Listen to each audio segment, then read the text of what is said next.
नमस्ते, this is गीतो Mirpuri from divine touch healing academy. Divine touch healing academy में crystal therapy की classes conduct होते हैं। आप ये क्लासेस ऑनलाइन भी सीख सकते हैं।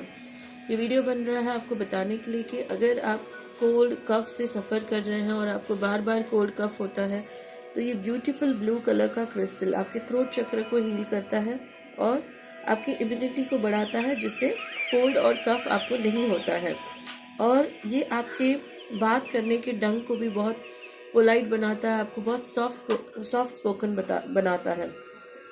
आपके कोई फ्रेंड रिलेटिव्स जिन्हें आप चाहते हैं पर उनके बात करने की वजह से आप उनसे बात करना पसंद नहीं करते हैं, तो उनको आप ये गिफ्ट कर सकते हैं। आप नोटिस करेंगे कि वो सॉफ्ट स्पोकन हो रहे हैं, बहुत प्यार से बात कर रहे हैं और उनका इंटेंशन पॉजिटिव है, लेकिन बात करते हुए नेगेटिव टोन में है, तो वो करेक्ट हो जाता है। Thank you.